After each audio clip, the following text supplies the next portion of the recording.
किंतु निकट भविष्य के लिए इसमें अपार ऊर्जा प्रदान करने की क्षमता निहित है।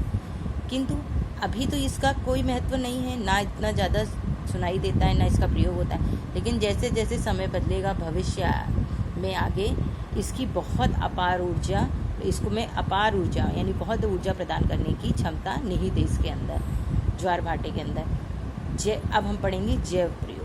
धरती पर मौजूद संपूर्ण वनस्पति और जीव पदार्थों को बायोमास कहते हैं। यानी हमारी धरती पे बहुत सी संपूर्ण वनस्पतियां हैं, पेड़ पौधे हैं, जड़ी बूटी हैं, आपको पता है, मतलब बहुत ज़्यादा हैं जगह जगह पे, और जीव पदार्थ तो बहुत ही ज़्यादा हैं, उनको बायोमास कहते हैं। इनसे प्राप्त ऊर्जा ही जैव ऊर्जा कहलाती है। इनसे जो हमें ऊर्जा प्राप्त होती है उसे जैव ऊर्जा कहते हैं, यानी जीवों से प्राप्त ऊर्जा।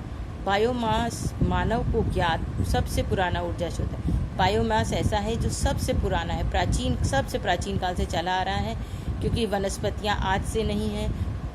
इस संसार के प्रारंभ से ही वनस्पतियाँ और जीव ये दोनों ही पाए जाते हैं, इसलिए ये सबसे पुराना स्रोत है, ऊर्जा का स्रोत है। पेड़ पौधे प्रकाश संश्लेषण की प्रक्रिया द्वारा जो प्रकाश भोजन बनाते हैं, आपको पता है प्रकाश के द्वारा वो भोजन बनाते हैं और बढ़ते हैं, उसे प्रकाश संश्लेषण की प्रक्रिया कहते हैं। वो रासायनिक ऊर्जा के रूप में उनमें इकट्ठा होता है। ये एक रासायनिक ऊर्जा उनके अंदर बनती है, कार्बन डाइऑक्साइड, ऑक्सीजन, ये सब जो ऊर्जा बनती है वो उनमें क्या होती है, इकट्ठा हो जाती है पेड़ों में। इस ऊर्जा को विभिन्न विधियों से जैव ऊर्जा में बदला जा सकता है। इन ऊर्जा को विभिन्न प्रकार के क्रियाकलापों के द्वारा, विधियों के द्वारा जैव ऊर्जा में बदला जा सकता है। जैव ऊर्जा का उपयोग कई प्रकार से किया जाता है। इनका उपयोग भी कई प्रकार होता है, जैसे ठोस रूप में खाना बनाने के लिए लकड़ी, पशुओं के गोबर, कृषि अपशिष्ट, अपशिष्ट मतलब जो बेकार सड़ा गला सामान होता है ना, उसके घास फूस आदि को जलाकर प्रयोग करते हैं। ठोस रूप में प्रयोग करते हैं, मतलब जैसे लकड़ी भी क्या होती है, लकड़ी जो हम काटते हैं वो सूख जाती है। पशुओं का गोबर जो होता है वो सूख जाता है, उसके कंडे बनाकर हम लोग प्रयोग करते हैं। कृषि अपशिष्ट, कृषि में जो बेकार चीज़ें हो जाती हैं, सड़ जाती हैं, घास फूस आदि को जलाकर हम ऊर्जा का प्रयोग करते हैं। द्रव रूप में कैसे करते हैं, तरल रूप में पौधों में पाए जाने वाले स्टार्च और शर्करा से बने एथनॉल तथा वनस्पति तेलों से, आपको मालूम है हमें तेल और एथनॉल मिलता है, से बने बायोडीजल का उपयोग सीधे ही या फिर थोड़े परिवर्तन के साथ वाहनों में पेट्रोल के रूप में किया जा सकता है।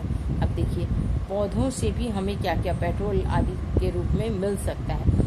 गैस के रूप में पशुओं के व्यर्थ पदार्थ, कचरे आदि को बायोगैस प्लांट में बायोगैस में बदल दिया। अब ये जो गैस रूप में, ये तो हमारे आजकल बहुत चल रहा है, बायोगैस प्लांट लगाया जा रहा है ना, गोबर आदि से बनाकर, आपको भी पता है। रसोई में उपयोग के साथ साथ इससे डीजल पंप सेट भी चला सकते हैं। यानी इसका प्रयोग खाली रसोई गैस के लिए नहीं, डीजल पंप सेट, जो डीजल से पंप सेट चलते हैं उनमें भी प्रयोग कर सकते हैं। गैस रूप में रूपांतरित होने के बाद बचे हुए अपशिष्ट का इस्तेमाल खाद के, यानी जितने से आप गैस बनाते हैं उसके बाद भी कुछ जो बच जाता है उसका खाद के रूप में प्रयोग कर लिया जाता है। यह निश्चित है कि आने वाले कुछ हजारों वर्षों में हमारा परंपरागत ऊर्जा भंडार समाप्त हो जाएगा। जिस तरह से हम लोग आज प्रयोग कर रहे हैं, एक ना एक दिन तो ये जरूर समाप्त हो जाएगा ऊर्जा का भंडार। इस तथ्य को देखते हुए यह नवीकरणीय ऊर्जा स्रोतों का विकास और उपयोग आज की आवश्यकता है। ये जो ऊर्जा के स्रोत हैं, आपको देख के लग रहा होगा कि कुछ समय बाद ये डीजल, कोयला, पेट्रोल ये सब खत्म हो जाएगा, तो हमको ऊर्जा कहाँ से मिलेगी। तो ये जिस तरह की ऊर्जा का हम लोगों ने पढ़ा है, यही नवीनीकरण ऊर्जा का स्रोत हमारे काम आएंगे। जलवायु परिवर्तन और पर्यावरणीय प्रदूषण। जलवायु परिवर्तन, ये हमारा जलवायु बहुत परिवर्तित होता रहता है, और पर्यावरणीय प्रदूषण तो बढ़ता ही जा रहा है। के बचाव से ग्रीन हाउस गैसों के उत्सर्जन को नियंत्रित रखना एक बड़ी चुनौती है। इसको बनाए रखना भी बहुत बड़ी चुनौती है, क्योंकि लोग कहते हैं पर्यावरण सुरक्षित करो, पर पर्यावरण सुरक्षित रख नहीं पाते हैं, जिसके लिए सभी देश प्रयास हैं। अब हमारे यहाँ ही देखिए, इतने समय तक लॉकडाउन रहा तो आपने ध्यान दिया होगा कि प्रदूषण कम रहा, गंदगी कम फैली, है ना, सफाई पे विशेष ध्यान दिया गया। लेकिन जैसे जैसे सब प्रक्रिया पुनर्चालित हो गई, सब चलने लगा, फिर से प्रदूषण बढ़ गया, फिर से गंदगी बढ़ गई।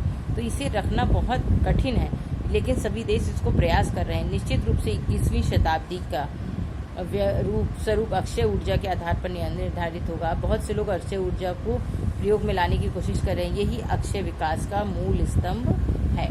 ठीक है, आपको समझ में आ गया। अब इसके कठिन शब्द मुझे लिख के भेजिएगा।